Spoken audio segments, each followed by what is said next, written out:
నమో వెంకటేశాయ.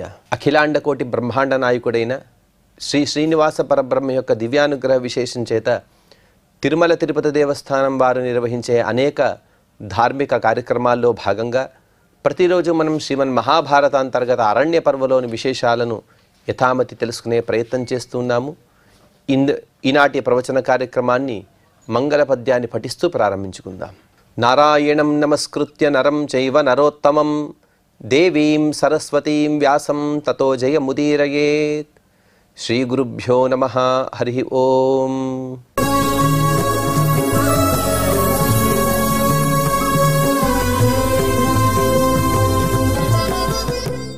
కుమారస్వామి యొక్క గొప్ప వైశిష్ట్యాన్ని మార్కండేయ మహర్షి గారు ధర్మరాజ ప్రభుతులకు తెలుపుతూ, కుమారస్వామి పైన దండెత్తి యుద్ధానికి వచ్చాడు దేవేంద్రుడు సమస్త దేవతలతో కలిసి.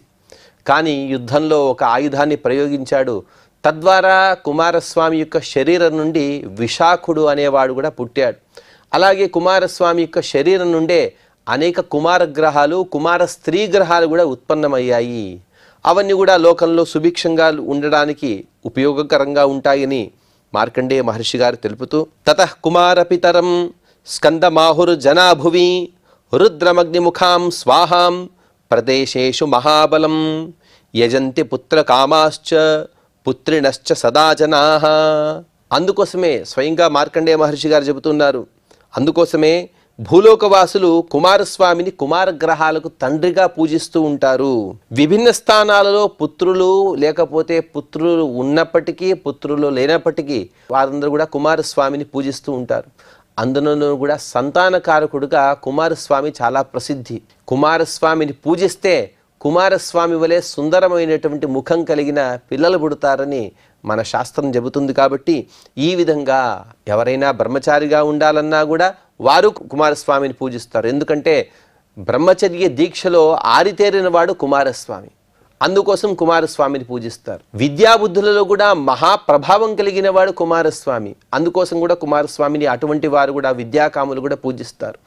ఇక వివాహం కలిగిన తర్వాత పిల్లలు పుట్టాలన్నా కూడా ఏ విధంగా అయితే కుమారగ్రహాలకు తన ఉత్పత్తి స్థానంగా నిలిచాడో ఆ విధంగా మనకు కూడా అనేక సద్విద్యా బుద్ధులు కలిగినటువంటి సంతానం కలగాలంటే మనం కూడా కుమారస్వామిని పూజించాలనే సంప్రదాయం. కాబట్టి అటువంటి కుమారస్వామి ఇక్కడ చాలా ప్రసిద్ధిగా మనకు కనబడుతున్నాడు. అలాగే కుమారస్వామి అంటే స్పష్టంగా ఇక్కడ మహాభారతం చెబుతోంది, అగ్నిరూపుడైనటువంటి రుద్రుడు అనగా పరమేశ్వరుడు, స్వాహారూపిణి మహాబలవతి అయినటువంటి ఉమా, వీరి ద్వారా పుట్టినవాడే కుమారస్వామి. మహాభారతంలో ఒక విధంగా చెబితే రామాయణంలో మరొక విధంగా చెబుతున్నారు. రామాయణంలో స్పష్టంగా చెప్పారు, బాలకాండలో స్వయంగా రుద్రాంశ సంభూతుడిగా కుమారస్వామిని అక్కడ పేర్కొన్నారు. అటువంటి కుమారస్వామి ఇక్కడ అందరితో పూజలు అందుకుంటూ ఉన్నాడు. యాస్తా స్వజనయత్ కన్యా అపో నామ హుతాశనః కిం కరోమితి తాస్కందం సంప్రాప్త సమభాషయన్. ఎప్పుడైతే కుమారస్వామి నుండి అనేక కన్యకలు పుట్టారో అప్పుడు కుమారస్వామిని తప అని పిలిచారు.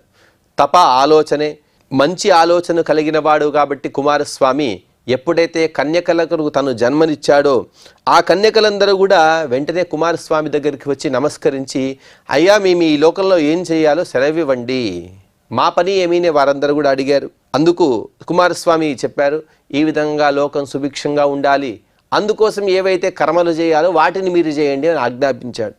అందుకు ఆ కుమార్యవూచుహు, ఆ కుమారులు చెబుతున్నారు, భవేమ సర్వలోకస్య మాతరో వయముత్తమాః ప్రసాదాత్ తవ పూజ్యాశ్చ ప్రియమేతత్ కురుష్వనః. ఆ కన్యలందరూ కూడా ముక్తకంఠంతో ఏకకంఠంతో చెబుతున్నారు, ఓ మహాత్మా, మీ దయ వల్ల మేమందరూ కూడా ఈ సంపూర్ణ జగత్తుకి ఉత్తమమైనటువంటి మాతృకా దేవతలుగా ఉంటాం. ఇంతకుముందు బ్రాహ్మీ మాహేశ్వరి ప్రభుతుల వారందరూ కూడా కుమారస్వామికి తల్లులుగా ఉంటూ వారిని లోక మాతృకులుగా చెప్పారు. అలాగే ఇప్పుడు పుట్టినటువంటి కన్యకలు కూడా వారు కూడా లోక మాతృదేవతలు. అందుకోసమే వారందరిని కూడా నిరంతరం కూడా పూజిస్తూ ఉంటారు. ఆ కుమారస్వామి యొక్క దయతో అటువంటి వరాలను గ్రహించి వారందరూ కూడా వారి వారి స్థానాలకు వెళ్ళిపోయారు. వెళ్ళిపోయే సందర్భంలో కుమారస్వామి వారు కూడా వారికి వరానిచ్చి, సోబ్రవేద్ బాడమిత్యేవం భవిష్యద్వం పృథగ్విదాః శివాశ్చైవ పునః పునరుదారధీః తతః సంకల్ప్య పుత్రత్వే స్కందం మాతృగణోగమత. దయావంతుడు అలాగే ఉదార బుద్ధి కలిగినటువంటి కుమారస్వామి కూడా వారి మాటలకి అలాగే తథాస్తు అని పలికాడు. అనగా మీరందరూ కూడా లోకం సుభిక్షంగా ఉండేట్టుగా చేయండి అని చెప్పిన తర్వాత అలాగే మీలో 2 గణాలు ఉండాలి అని కుమారస్వామి చెబుతున్నారు. శివదేవతలు అలాగే అశివదేవతలు అనే ప్రభేదాలుగా మీరుండాలి. ఉంటూ ప్రపంచంలో ఎవరైతే సజ్జనులు ఉంటారో వారికి శివాన్ని అనగా మంగళాన్ని మీరు చేకూర్చాలి. ఎవరైతే అసజ్జనులు ఉంటారో దుష్టులు ఉంటారో వారికి అమంగళాన్ని మీరే చేకూర్చాలని కూడా కుమారస్వామి ఆజ్ఞాపించాడు. వారందరూ కూడా ఎవరైతే కుమారస్వామి ద్వారానే పుట్టారు కానీ కుమారస్వామినే తమ పుత్రుడిగా అనుకుని వారందరూ కూడా వారి వారి స్థానానికి వెళ్ళిపోయారు. వారెవరు ఉంటే కాకీచ హలిమా చైవ మాలిని బృంహత తథా ఆర్య పలాల వైమిత్ర సప్తైత శిశుమాతర. వారి పేర్లను కూడా మహాభారతం ఇక్కడ స్పష్టంగా ఉదాహరిస్తుంది. కాకి, హలిమ, మాలిని, బృంహత, ఆర్య, పలాల మరియు వైమిత్ర వీరు కుమారస్వామి ద్వారా పుట్టినటువంటి అలాగే కుమారస్వామిని తమ పుత్రుడిగా స్వీకరించినటువంటి తల్లులు. ఏతాసాం వీర్య సంపన్న శిశుర్నాయాతి దారుణ స్కంద ప్రసాదజ పుత్ర లోహితాక్షో భయంకర. విచిత్రం ఏమిటంటే ఆ కుమారస్వామి యొక్క దయ వలన అతని వరం వలన వీరికి ఒక కుమారుడు కూడా కలిగాడు. కన్యకలే కానీ కుమారస్వామి యొక్క అనుగ్రహం చేత వీరికి ఒక కుమారుడు కలిగాడు. వాడి పేరే శిశువు అని కూడా చెబుతుంది మహాభారతం. వాడు అత్యంత పరాక్రమవంతుడు, చాలా దారుణంగా కనబడుతున్నాడు, భయంకరంగా కనబడుతున్నాడు. అతని కళ్ళన్నీ కూడా అగ్నిగోళాల్లాగా ఎర్రగా నిప్పులు కురుస్తున్నాయి. అటువంటి పుట్టిన శిశువుని అందరూ కూడా ఆశ్చర్యకరంగా చూస్తున్నారు. ఏష వీరాష్టక ప్రోక్త స్కంద మాతృగణోద్భవ ఛాగవక్త్రేణ సహిత నవక పరికీర్యతే. ఈ శిశువుతో కలిసి మాతృగణాలు కలిస్తే మొత్తం 8 మంది అనగా 7 మాతృగణ దేవతలు అలాగే శిశువనే ఒకడు, వీరందరూ కూడా 8 మంది. అలాగే మేకముఖంతో కలిపడేటువంటి కుమారస్వామి మొత్తం కలిస్తే వీర నవకమని చెబుతూ ఉన్నారు. అదే కుమారస్వామి లేక కేవలం శిశువు మరియు 7 మాతృక దేవతలు వీరిని వీరాష్టకమని కూడా చెబుతూ ఉన్నారు. షష్టం ఛాగమయం వక్త్రం స్కందస్యైవేతి విద్ధితత్ షచ్చిరోభ్యంతరం రాజన్ నిత్యం మాతృగణార్చితం. చాలా ఆశ్చర్యంగా అనిపిస్తుంది. ఒక మేక ముఖాన్ని గొర్రె ముఖాన్ని స్కందుడు ధరించడం ఏమిటిని, కానీ అతని యొక్క సంకల్పం అతని యొక్క లీల కాబట్టి స్కందుడు ఆ మృగముఖాన్ని తను ధరించాడు. ఆ మృగముఖం కూడా 6వ ముఖంగా మహాభారతం చెబుతోంది.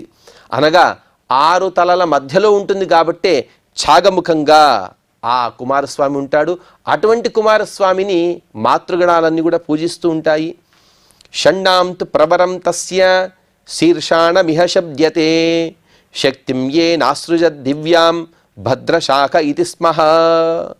ఆ స్కందుని 6 తలలలో ఈ మేకముఖమే అత్యంత ఉన్నతంగా కనబడుతుంది, శోభాయమానంగా కనబడుతుంది. అతను తన దివ్యమైనటువంటి శక్తిని ప్రదర్శించాడు కాబట్టి ఈ కుమారస్వామిని భద్రశాఖ అనే పేరుతో కూడా ఇక్కడ పిలుస్తూ ఉన్నారు.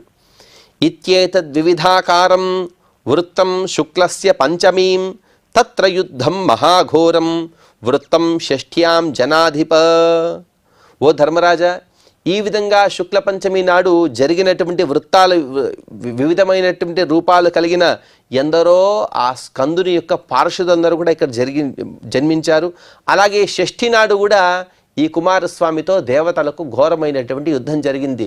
అందుకోసమే ఎప్పుడైతే కుమారస్వామి తన ప్రభావాన్ని లోకానికి చూపించాడో అటువంటి శుద్ధ పంచమి మరియు శుద్ధ షష్ఠి ఈ 2 రోజుల్లో కూడా స్కందుడిని అనగా కుమారస్వామిని పూజించాలి. ఆ విధానాన్ని కూడా ఎన్నో స్కందాది పురాణాల్లో చెప్పారు.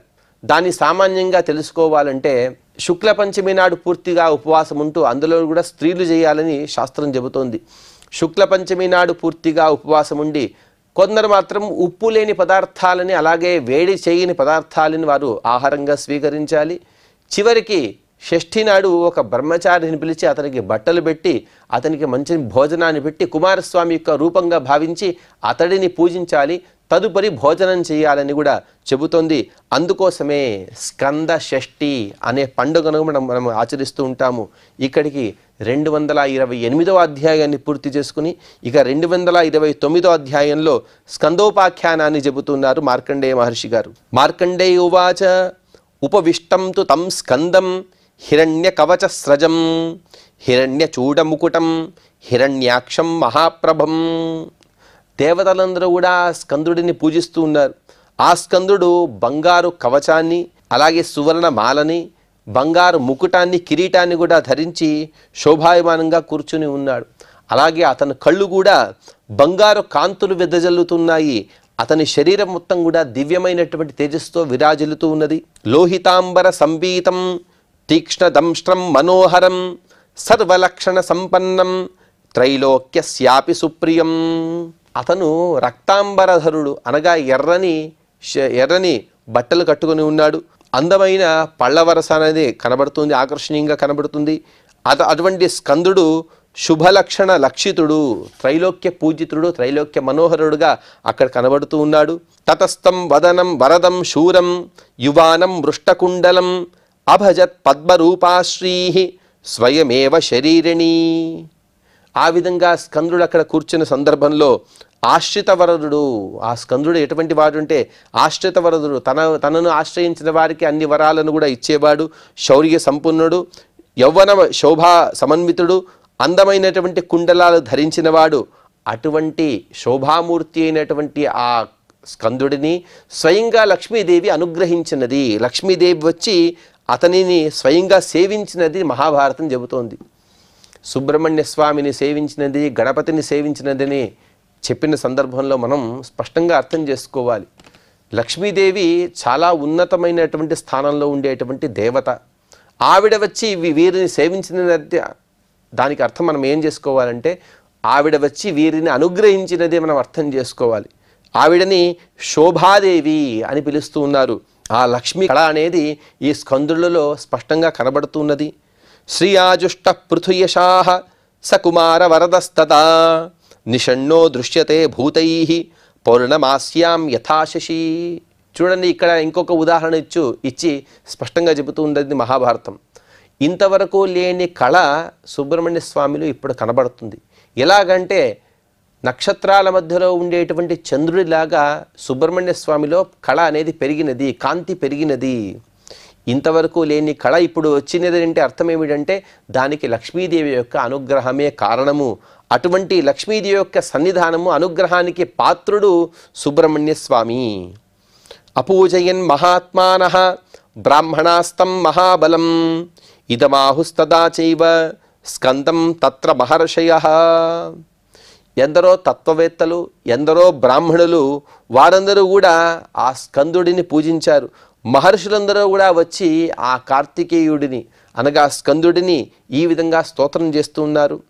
ఋషయవూచుః హిరణ్య గర్భభద్రం తే లోకానాం శంకరో భవ త్వయా శద్రాత్ర జాతేన సర్వే లోకా వశీకృతాః. ఓ హిరణ్య గర్భ, సాక్షాత్తుగా అగ్ని యొక్క వీర్య తేజ సముద్భుడమైనటువంటి ఓ కుమార, ఓ కార్తికేయ, నీకన్నీ శుభములు కలుగుగాక. నీవు సమస్త ప్రపంచాన్ని కూడా హితకరంగా ఉండాలి. నీవు జన్మించి ఇప్పటికీ 6 రోజులైంది. అంతలోనే నీవు సమస్త లోకాలని నీ వశం చేసుకున్నావు. స్వయంగా దేవేంద్రుడు కూడా నీతో యుద్ధంలో ఓడిపోయారు.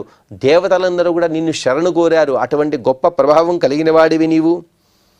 అభయం చ పునర్దత్తం త్వయేవేషాం సురోత్తమ తస్మాదింద్రో భవానస్తు త్రైలోక్యస్యాభయంకరః.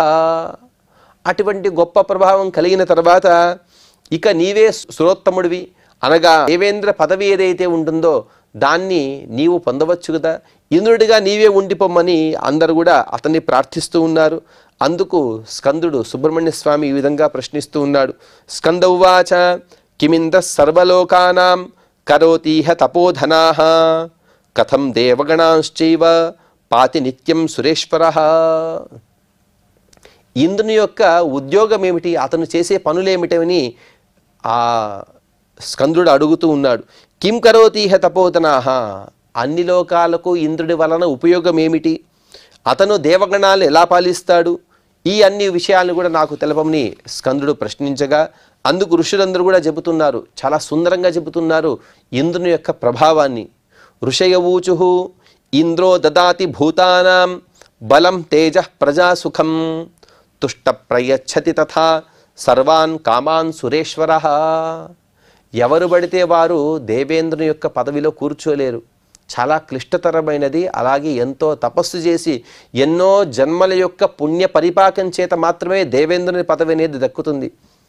ఉదాహరణకి మనం కూడా భాగవతంలో వినే ఉంటాం. 99 అశ్వమేధ యాగాలు చేసిన తర్వాతే బలిచక్రవర్తికి ఆ శతక్రతు అనే ఒక పదవి దక్కుతుంది. అనగా 100వ యాగం కూడా పరమాత్మది వచ్చి తను పూర్తి చేశాడు. అంత పుణ్యఫలం లేనిదే దేవేంద్రుని యొక్క పదవి అనేది దక్కదు. అటువంటి ఇంద్రుడు ఏం చేస్తాడు అంటే ఇంద్రోదతాతి భూతానాం బలం తేజః ప్రజాః సుఖం. ప్రజలకు బలాన్ని అలాగే తేజస్సుని ప్రజలకు సుఖాన్ని ఇవి ఇచ్చేవాడే ఇంద్రుడు. తను సంతుష్టుడై వారి వారి కామనలన్నీ కూడా తీర్చుతాడు. కాబట్టే దేవేంద్రుడే మూడు లోకాల్లో కూడా పూజిస్తూ ఉంటారు. కానీ దుర్వృత్తానాం సంహరతి వ్రతస్థానాం ప్రయచ్చతి అనుశాస్తి చ భూతాని కార్యేషు బలసూదనః. ఆ దేవేంద్రుడు దుష్టులను సంహరిస్తాడు. ఉత్తములుగా ఎవరైతే ఉంటారో వారికి జీవదానం చేస్తాడు. బలుడనే రాక్షసుడిని సంహరించి ఆ ఇంద్రుడు ప్రజలందరి కూడా ఆవశ్యకమైనటువంటి కార్యోన్ముఖులుగా చేశాడు.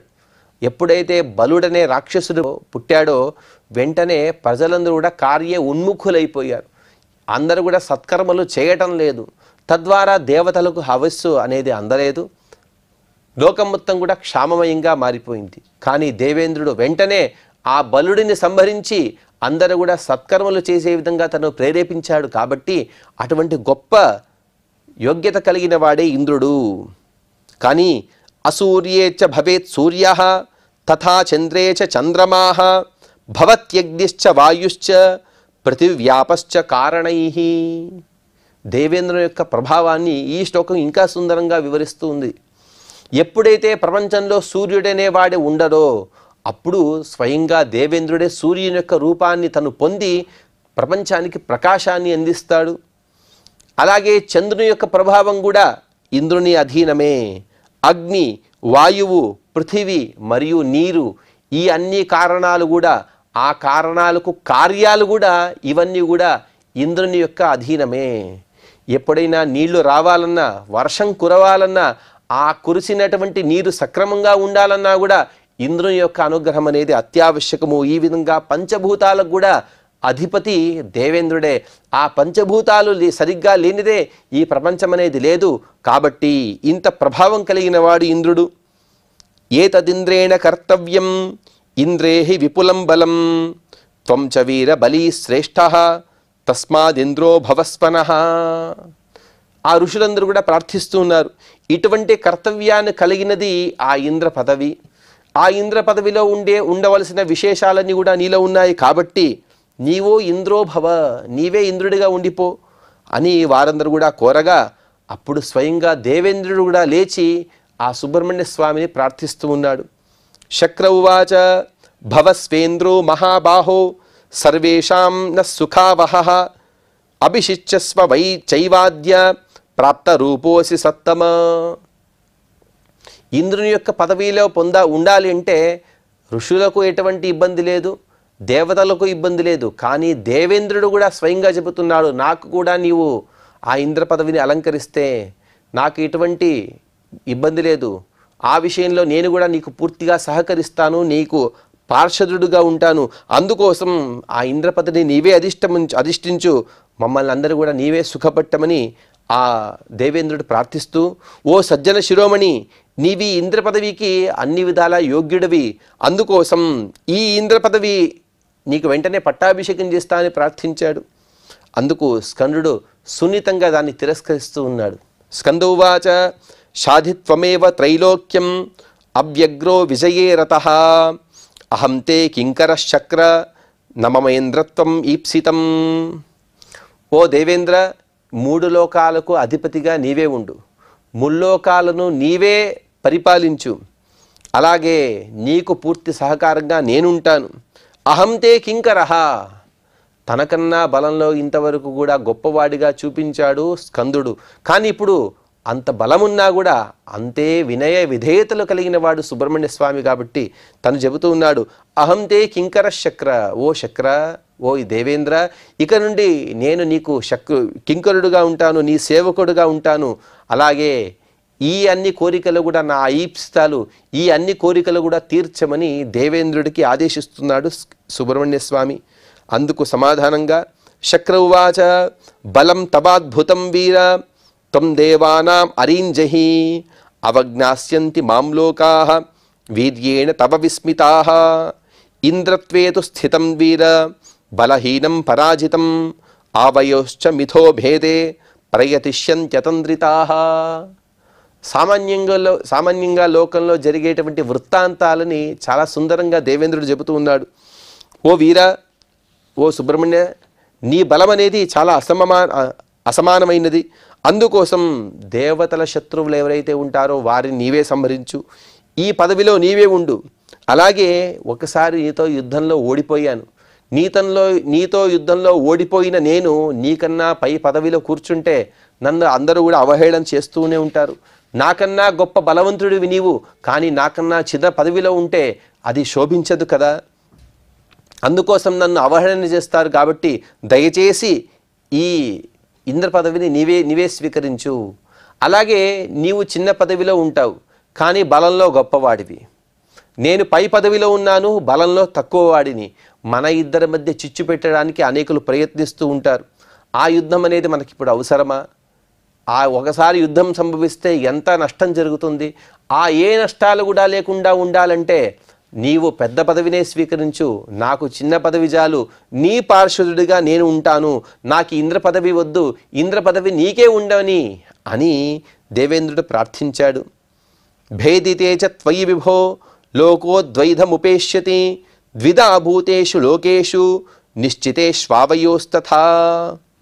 ఒకవేళ నీవు ఈ దేవేంద్రుడు వద్దు, ఈ దేవతల సహవాసం కూడా వద్దు అని మా నుండి దూరం వెళ్ళిపోతే ప్రపంచం మొత్తం కూడా నీ వైపే ఉంటుంది, నా వైపు ఎవరు కూడా ఉండరు. అందుకోసం నన్ను అనుగ్రహించడం కోసం నా పక్షానే దయచేసి నీవు ఉండమని దేవేంద్రుడు ప్రార్థిస్తూ ఉన్నాడు. అలాగే నీవు ఎటువైపు అయితే వెళ్ళిపోతావో నీ వైపే అందరూ కూడా వచ్చేస్తారు. తర్వాత మరొకసారి యుద్ధం అనేది జరుగుతుంది. విగ్రహ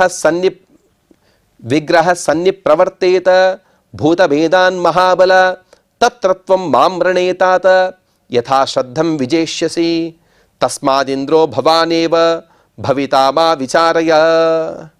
ఒకసారి మనము ఇద్దరం కూడా వేరే పక్షాలను ఆశ్రయిస్తే ఏదో ఒక కారణం చేత మళ్ళీ మన ఇద్దరి మధ్య యుద్ధం అనేది సంభవిస్తుంది. ఆ యుద్ధంలో అధికమైనటువంటి శక్తి పరాక్రమాలు కలిగిన వాడివి, ఆ పరమాత్మ యొక్క అనుగ్రహ పాత్రుడివి, విశేషంగా లక్ష్మీ సన్నిధానం కలిగినటువంటి నీవే జయాన్ని పొందుతావు. అందుకోసం మరొకసారి యుద్ధాదులు వద్దు, మనం ఇద్దరం కూడా సంధానపూర్వకంగా ఉందాము, నీవే ఇంద్ర పదవిలో ఉండు, నేను నీ సేవకుడిగా ఉంటాను అని దేవేంద్రుడు ప్రార్థిస్తూ ఉన్నాడు. తదుపరి స్కందుడు ఏమి చెప్పాడనే విషయాన్ని మనం తదుపరి ప్రవచనంలో తెలుసుకునే ప్రయత్నం చేద్దాం. ఈనాటి ప్రవచనాన్ని శ్రీ వెంకటేశ్వర స్వామి వారి పాద పద్మములను సమర్పణ చేస్తూ క్షమాప్రార్థన మరియు మంగళ పద్యాన్ని పలుకుదాం. యదక్షరపదభ్రష్టం మాత్రాహీనం చ యద్భవేత్ తత్సర్వం క్షమ్యతాం దేవ నారాయణ నమోస్తుతే. శ్రియఃకాంతాయ కళ్యాణ నిధయే నిధయేర్థినాం శ్రీవేంకటనివాసాయ శ్రీనివాసాయ మంగళం.